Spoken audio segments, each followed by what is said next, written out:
The Winchester rifle trembled in Calliope's hands as she aimed at the massive figure silhouetted against the barn door. 6 feet 7 inches of pure muscle and determination. Boone Grayson stood motionless, his hands raised but his steel-gray eyes never leaving hers. "You gonna shoot me, Callie? Or are we gonna talk about what happened at the Harvest Moon dance?" His voice rumbled like distant thunder across the prairie. 3 nights had passed since she'd fled the community hall, her heart shattered in two. 1,000 pieces after witnessing Boone dancing with Magnolia Fairweather, the banker's pristine daughter who'd never worked a day in her pampered life. Calliope had spent those days alone on her father's abandoned ranch, nursing her wounds and cursing herself for believing a man like Boone could ever want a sun-weathered cowgirl with dirt permanently embedded under her fingernails.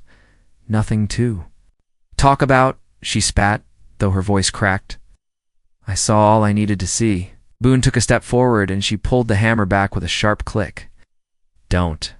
That dance meant nothing, and you know it." He continued advancing, seemingly unbothered by the weapon pointed at his chest. "Magnolia cornered me when the fiddle started. What was I supposed to do? Embarrass her in front of the whole town? You could have said no."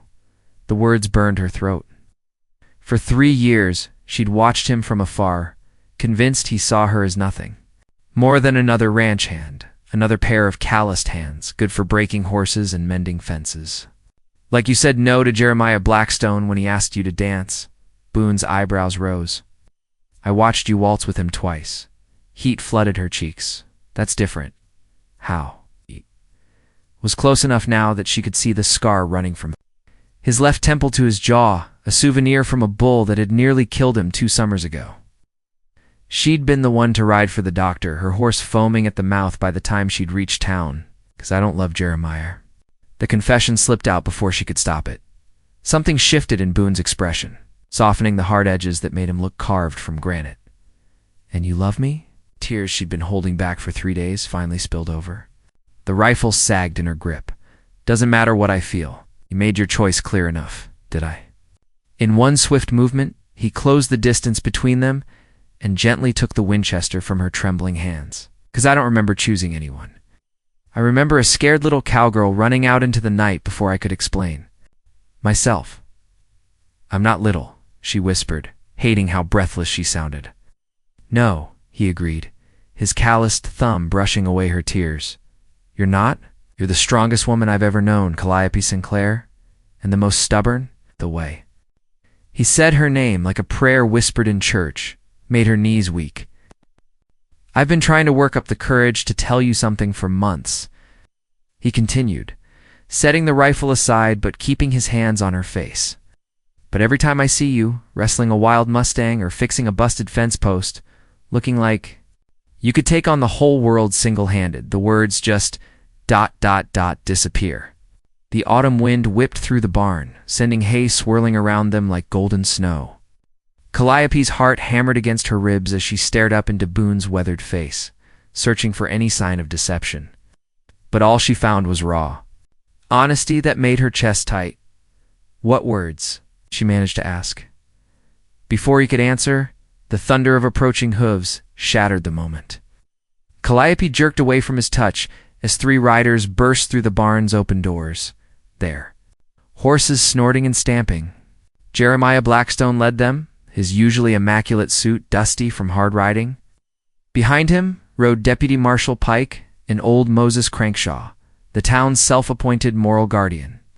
"There you are, Miss Sinclair," Jeremiah panted, dismounting, with theatrical flair. "When you didn't return to town, we feared the worst, especially after hearing gunshots." Boone moved protectively in front of Calliope, his massive frame blocking her from the newcomers. "No shots were fired, Blackstone, and the lady can take care of herself, can she?" Jeremiah's pale eyes glittered with something ugly.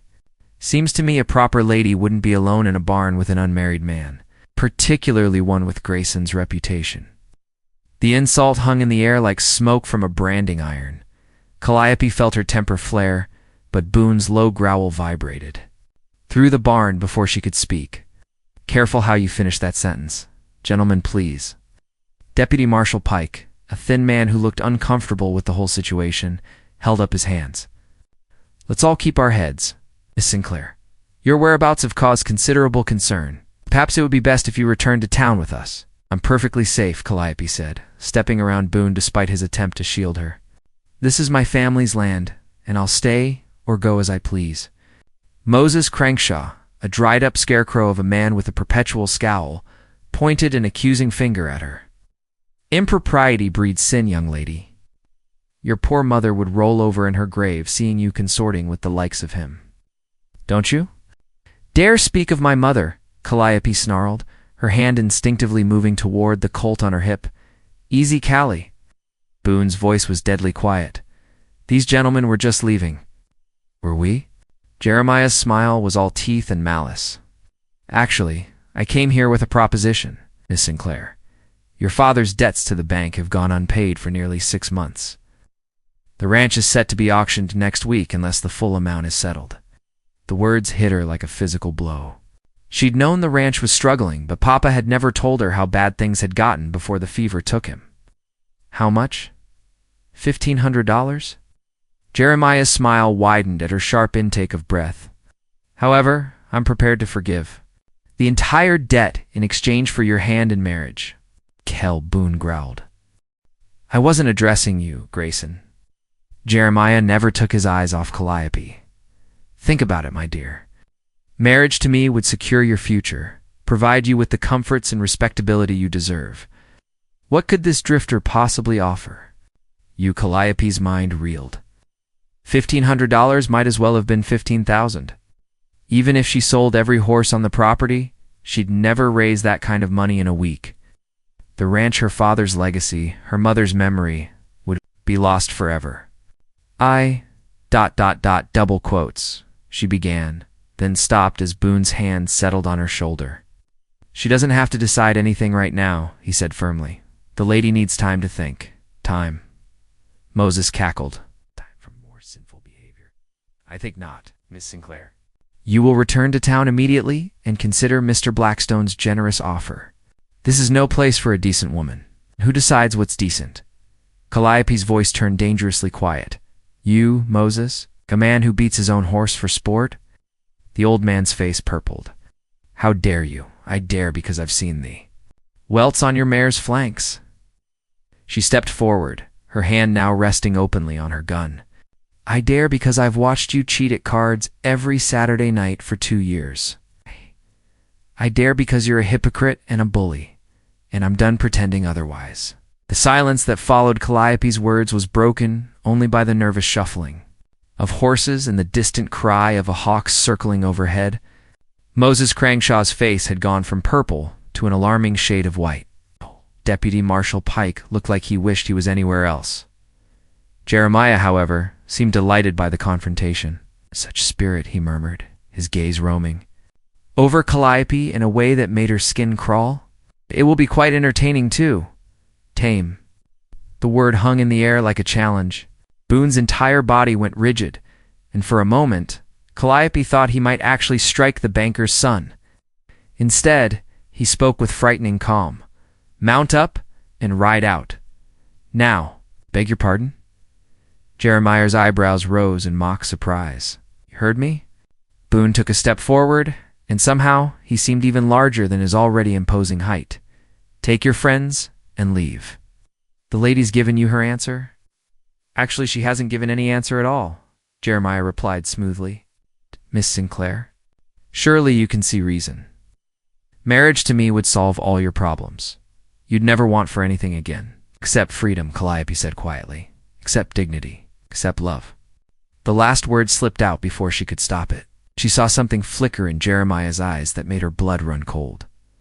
Love? He laughed, the sound sharp and bitter. My dear girl, love is a luxury you can no longer afford. Jeer. Father saw to that with his gambling and drinking. At least I'm offering you respectability along with financial security. Get out. Boone's voice was barely above a whisper, but it carried the weight of an avalanche. Or what? Jeremiah's hand moved to the fancy pistol at his side. You'll throw me out?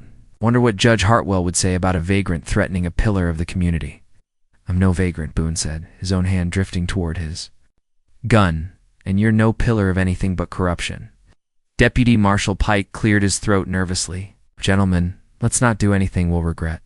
Miss Sinclair, perhaps you'd consider coming to town to discuss this matter properly, with witnesses and proper supervision?" Calliope looked around at the four men surrounding her, each wanting something from her, each believing they had the right to determine her fate. The weight of her father's debts pressed down on her shoulders like a physical burden. And for a moment, the walls of the barn seemed to close in. Then she felt Boone's presence beside her, solid and unwavering, and something inside her hardened into steel. "I need time to think," she said finally. "1 week, I'll have an answer in 1 week." "Callie, no," Boone started, but she held up her hand.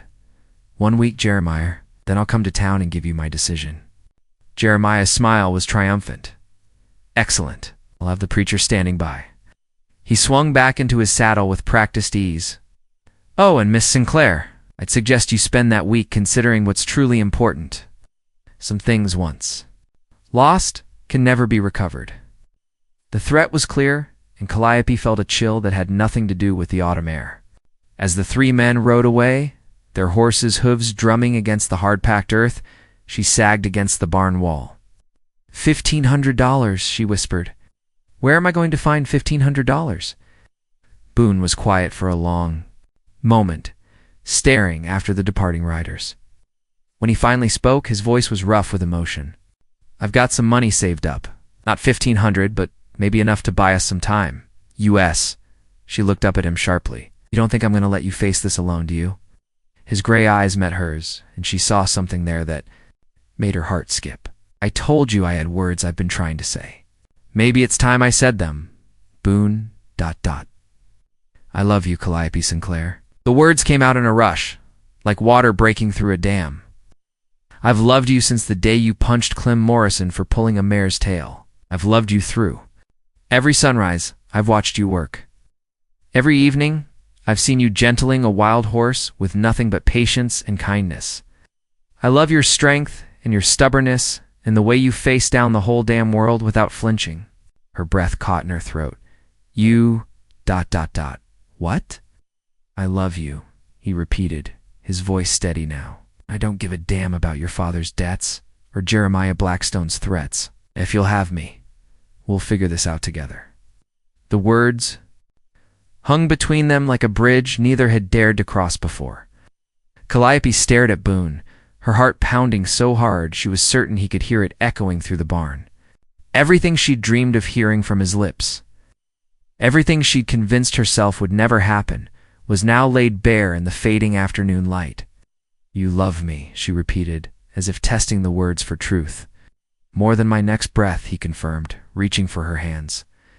His were rough, from years of rope burns and manual labor, but they held hers with infinite tenderness. "I know I'm not much of a catch. I've got no land, no family name, nothing but what I can earn with these hands. I swear to you, Callie, I'll work every day for the rest of my life to be worthy of." She silenced him by pressing her lips to his, pouring 3 years of longing into that single kiss. He tasted like coffee and promises, like everything she'd never dared hope for. When they finally broke apart, both were breathing hard. "You're already worthy," she whispered against his mouth. "More than worthy. But Boone, the money... ...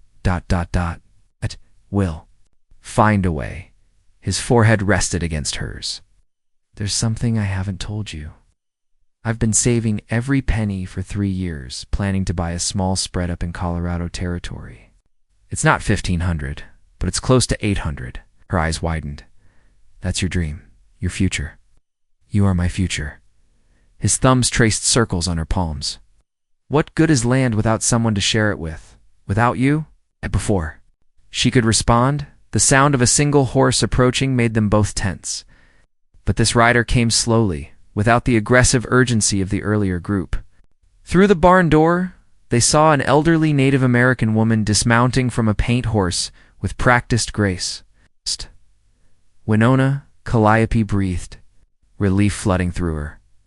Winona Blackfeather had been her mother's closest friend, and the closest thing to family Calliope had left.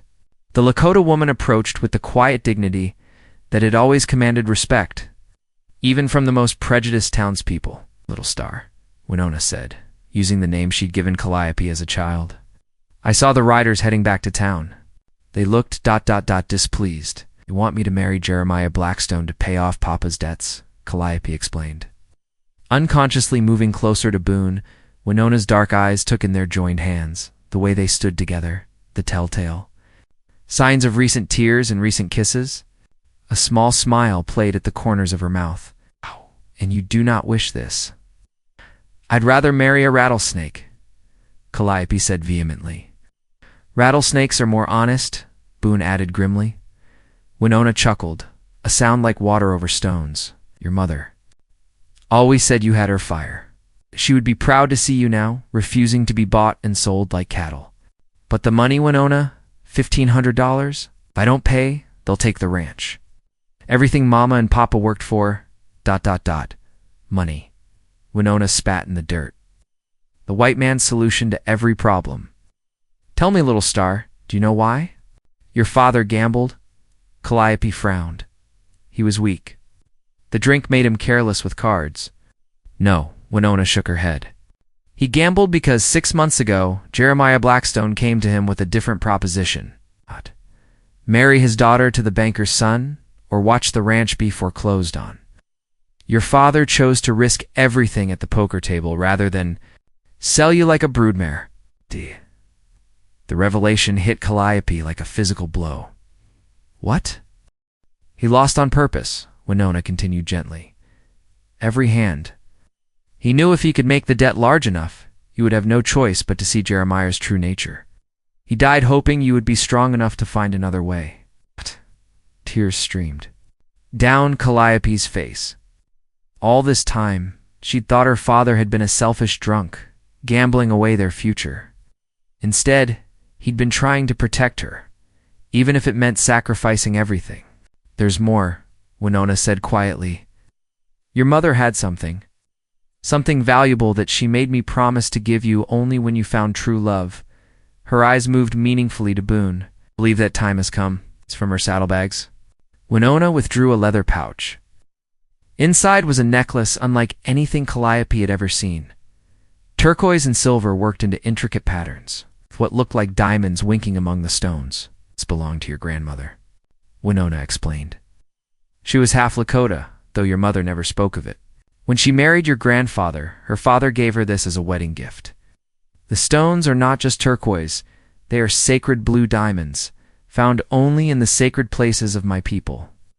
This necklace is worth more than your father's debts. Much more. Calliope's hands shook as she touched the exquisite piece. I can't sell this. It's part of who I am. Then don't sell it, Boone said quietly. Use it as collateral. We'll find another way to raise the money. Winona smiled. The giant speaks wisdom. But first, little star, you must decide. Will you follow your heart, or will you let fear choose your path? Dawn was breaking over the mountains. When Calliope made her decision, she'd spent the night pacing the ranch house, the sacred necklace heavy in her hands, while Boone slept fitfully in the barn and Winona kept vigil by the dying fire. The weight of generations pressed down on her shoulders, her grandmother's courage in marrying outside her tribe, her mother's strength in building a life in hostile territory, her father's sacrifice to protect her freedom. By the time the sun painted the sky gold and crimson, she knew what she had to do. We're going to town, she announced, as Boone emerged from the barn, hay in his dark hair. But not to surrender, to fight. His eyes lit up with something fierce and proud. You need me to do? Help me save the ranch? Help me expose Jeremiah for what he really is. And ... She took a shaky breath. Help me become your wife. The smile that spread across his face could have powered the sun. Yes, ma'am. They rode into Sweetwater Falls just as the town was coming to life. Shopkeepers swept their porches. Children ran to school, and the usual collection of cowboys and drifters gathered outside Molly's saloon. But word of the confrontation at the ranch had spread, and Calliope felt curious eyes following their progress down Main Street. Their first stop was the assay office. where old Henrik Johansson examined the necklace with a jeweler's loupe, while Winona told him its history. His weathered face went pale as he studied the blue diamonds. Mingatti whispered in his native German. "Miss Sinclair, this is museum quality. The workmanship alone." Now, with these stones. He looked up at her with something approaching. "Ah, this necklace is worth at least $3,000, perhaps more." Calliope's knees nearly buckled. 3,000? The blue diamonds are extremely rare. Sacred to certain tribes, yes, but also prized by collectors. You could pay your father's debts twice over and still have money left to run the ranch for years. "Then we do this legal boon," said firmly. "No more threats, no more manipulation, just honest business." They walked to the bank with Henrik's official appraisal in hand, but found Jeremiah waiting for them on the steps. Flanked by two men Calliope didn't recognize. Both wore expensive suits and had the cold eyes of hired muscle. "Miss Sinclair," Jeremiah said smoothly. "How lovely to see you in town. Have you come to discuss our wedding arrangements?" "I've come to pay my father's debts," she replied, holding up the appraisal, in full. Jeremiah's confident smile faltered as he read the document. "This is ... irregular. The debt is specifically stated to be in cash, not goods or jewelry." "Then I'll sell the necklace and bring you cash," Calliope said. "You'll have your money, and I'll keep my freedom." "I'm afraid that's not acceptable." Jeremiah's voice hardened. "The terms of the loan are quite specific. Cash payment only, or ... He gestured to his companions. "Alternative arrangements must be made." One of the hired men stepped forward, his hand resting meaningfully on his gun. "Ma'am, Mr. Blackstone has been very patient. But patience has its limits." The threat was clear, and Calliope felt her blood turn to ice. But before fear could paralyze her, Boone moved between her and the gunman. "Friend," he said conversationally, "I'd suggest you step back." The hired gun was a big man, but standing next to Boone, he looked almost small. "Still," he sneered, "and if I don't? Then you'll learn why they call me the Bull of Colorado Territory?" Something in Boone's tone made the gunman hesitate. Stories had a way of traveling in the West, and apparently this man had heard the tales of Boone Grayson's legendary strength and fighting ability. "Gentlemen, please." A new voice interrupted the standoff as Judge Hartwell approached, his black robes billowing in the morning breeze. "What seems to be the trouble here, Your Honor?" Jeremiah said quickly. "Miss Sinclair is attempting to renegotiate the terms of a legally binding debt." "Is she?" The judge, a fair man despite his friendship with the Blackstone family, examined the appraisal. "Mr. Blackstone, is there something in your loan agreement that specifically prohibits payment in kind rather than cash?" "Well, no, but then I see no legal impediment to Miss Sinclair selling her property to satisfy the debt." Judge Hartwell handed the appraisal back to Calliope. "In fact, I believe Henrik Johansson has been looking for quality pieces for his jewelry business. Perhaps he would be interested in a purchase." Henrik, who had been watching from across the street, hurried over. "Indeed, Your Honor, I would be happy to purchase the necklace for its full appraised value, in cash." Jeremiah's face had gone red with fury. "This is highly irregular. There are procedures. The only procedure required," Judge Hartwell said firmly, "is the exchange of goods for money and the satisfaction of debt. Unless you have some legal objection to filing?" The silence stretched taut as a bowstring. Jeremiah's hired men looked uncertain, unwilling to challenge a sitting judge. Finally, Jeremiah forced a smile that fooled no one. "Of course not, Your Honor. Business is business after all."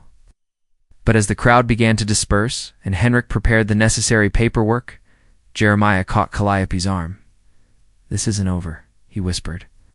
"There are other ways to get what I want." The threat in Jeremiah's whispered words sent ice through Calliope's veins, but she refused to let fear show on her face.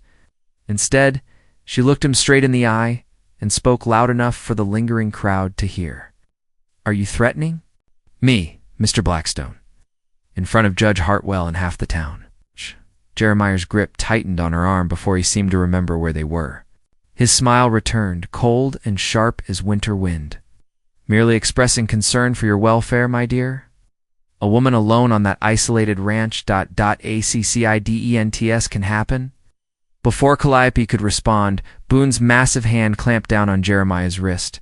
Let go of her now. The banker's son released her arm with a theatrical wince. Such brutality, Grayson. Hardly the behavior of a gentleman.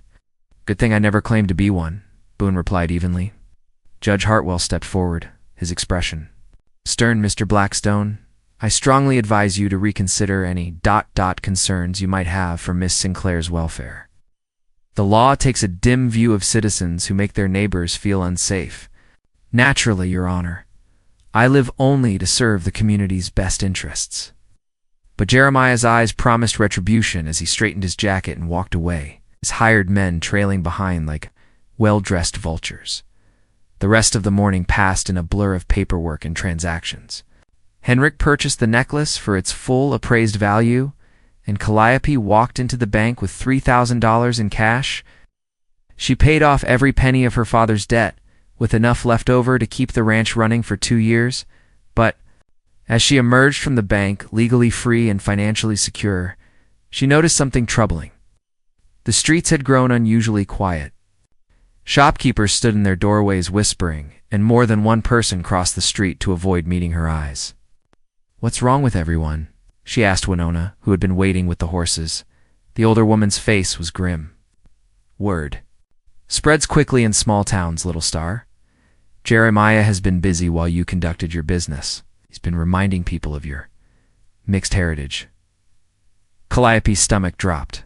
She'd always known some people suspected her grandmother's origins, but her family's respectability and her father's war record had protected her from the worst prejudices.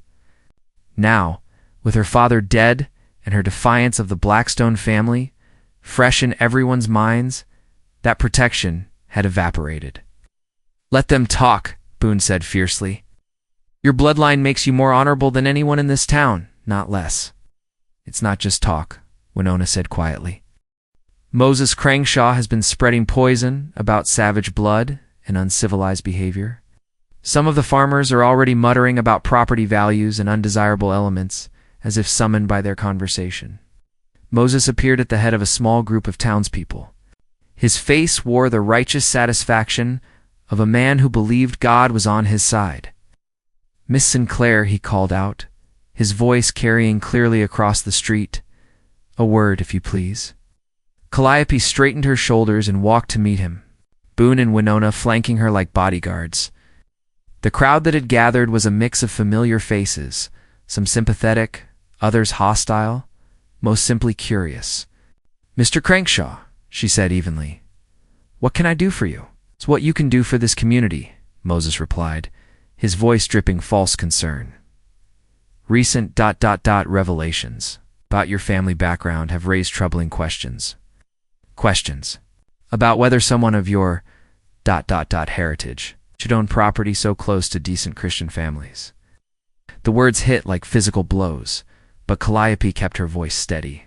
"My heritage includes a grandfather who died fighting for the Union, and a grandmother who saved 3 children from a house fire. What does yours include, Moses?" "Impertinence," Moses snapped. "This is exactly the kind of savage behavior we've come to expect from your kind." The crowd stirred uneasily. Several people looked uncomfortable with Moses's venom, but fear kept them silent. "Her kind?" Boone's voice was dangerously quiet as he stepped forward. "What kind would that be?" "The kind that doesn't belong among civilized people," Moses replied, seemingly oblivious to the fury building in Boone's massive frame. "Then it's a good thing she's more civilized than the lot of you combined." The voice came from an unexpected source. Mrs. Catherine Morrison, the preacher's wife and one of the most respected women in town.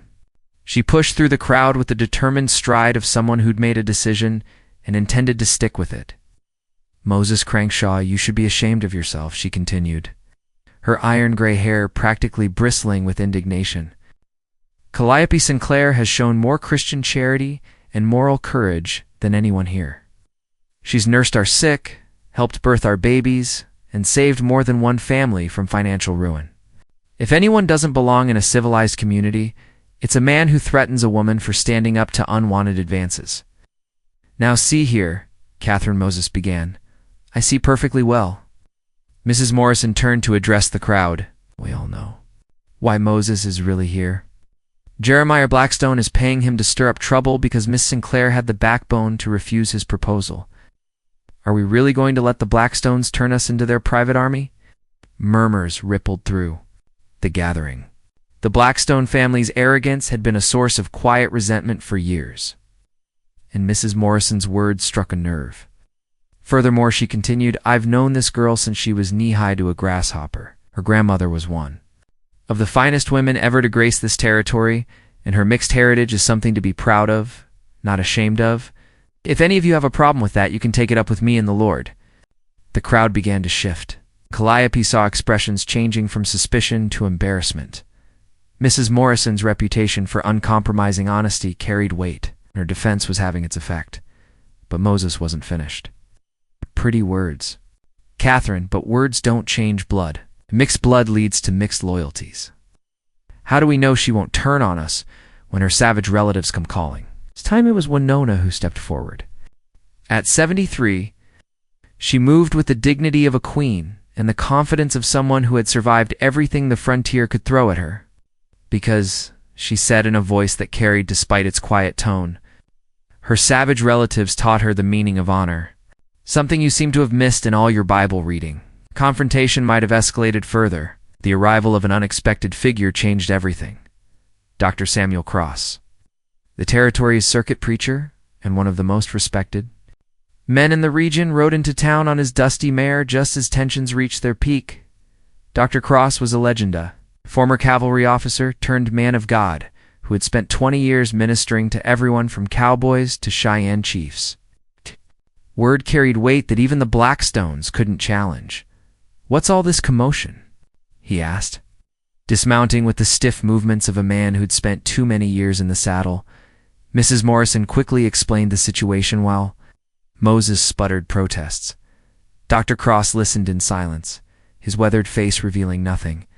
When she finished, he walked directly to Calliope. Miss Sinclair, he said formally, I understand you're facing some challenges regarding your heritage and your right to remain in this community. Yes, sir, she replied, lifting her chin defiantly. I understand there's been talk of marriage. Unwanted talk, Boone interjected. Dr. Cross studied the giant cowboy with interested eyes. And you are, Boone Grayson, sir? I intend to marry Miss Sinclair, with her permission, and God's blessing. Ah, Dr. Cross nodded slowly. Well then, that settles one problem. Miss Sinclair, if you're agreeable, I'd be happy to perform the ceremony.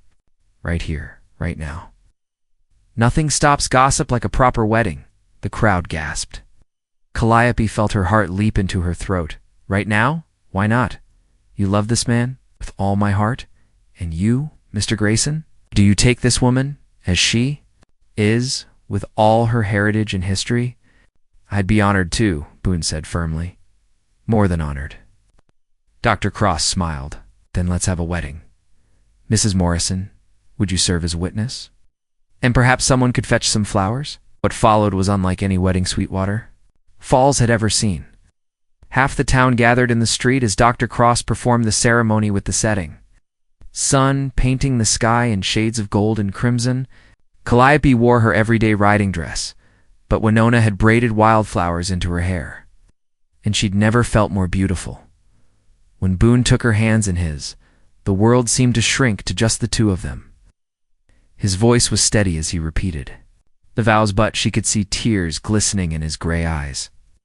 Do you, Calliope Sinclair, take this man to be your lawfully wedded husband, to have and to hold, in sickness and in health, for richer or poorer, for better or worse, till death? Do you part? I do, she whispered, her voice carrying clearly in the hushed street.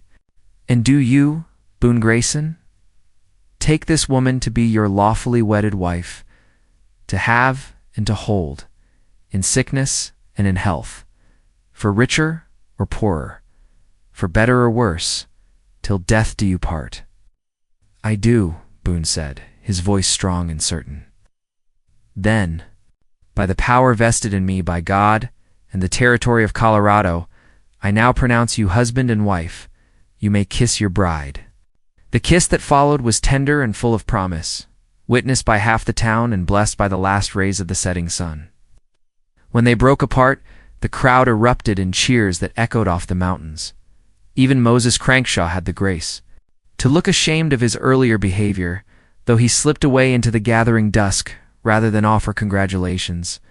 But Jeremiah Blackstone was nowhere to be seen, and his absence felt ominous. As the impromptu celebration continued around them, Dr. Cross pulled the newlyweds aside.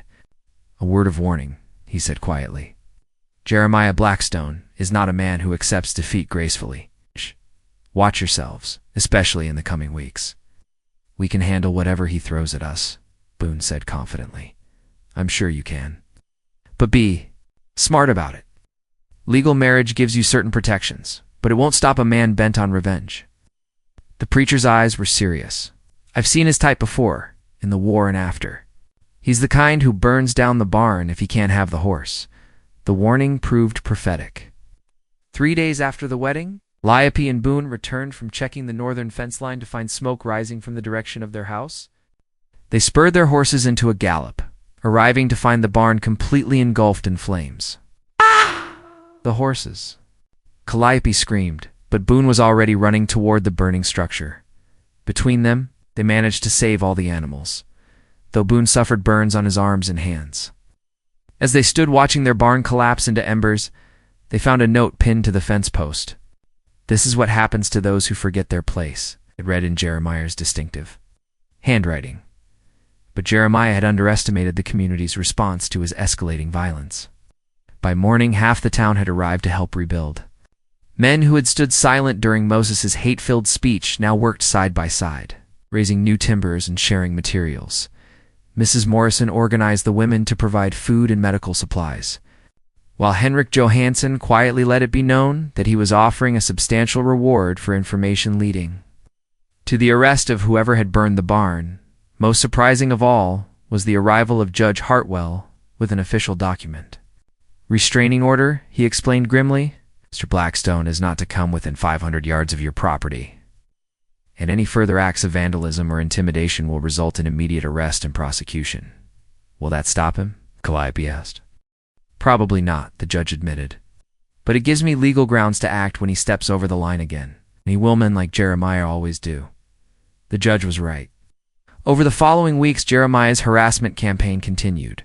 Cattle were driven off the ranch in the middle of the night.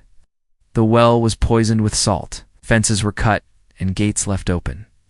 But each attack only strengthened the community's resolve to support the young couple. Neighbors took turns standing watch. Ranchers shared feed when the Graysons' supplies were contaminated.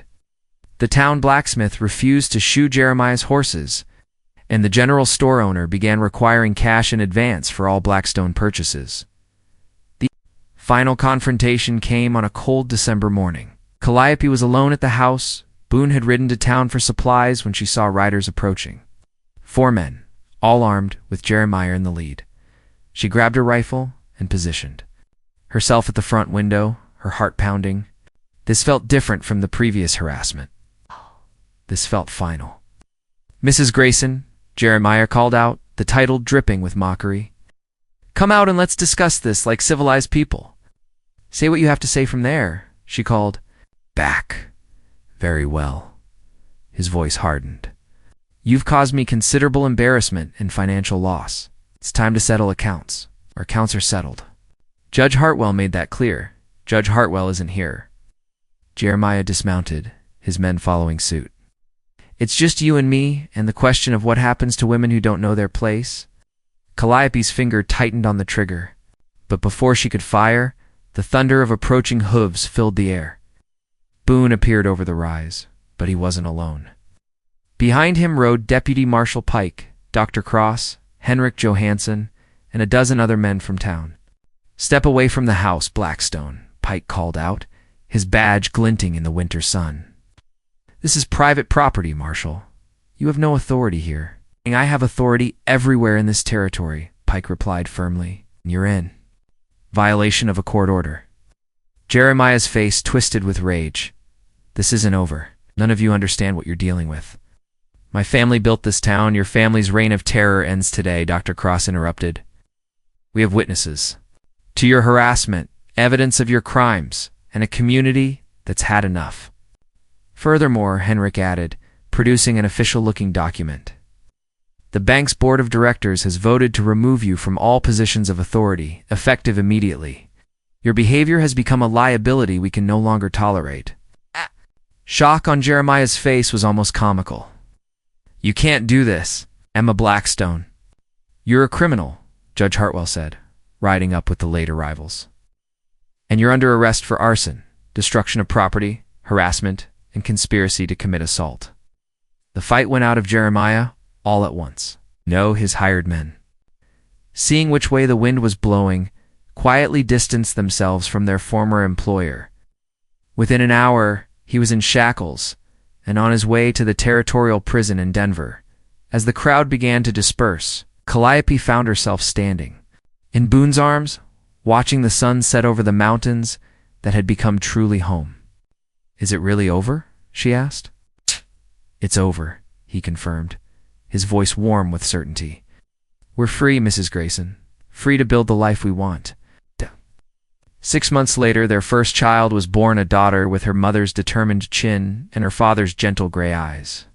They named her Hope, for the future they'd fought so hard to secure. The ranch prospered under their joint management. Boone's strength and Calliope's knowledge of horses made them the most successful operation in the territory. More importantly, their love story became legend, inspiring other young couples to fight for their own happiness against impossible odds. On warm summer evenings, they would sit on their porch watching Hope play in the yard while Winona told stories of the old days. The barn had been rebuilt stronger than before. The well ran clear and sweet, and the fences stood tall and true.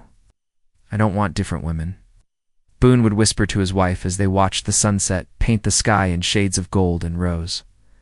I want you. Always you.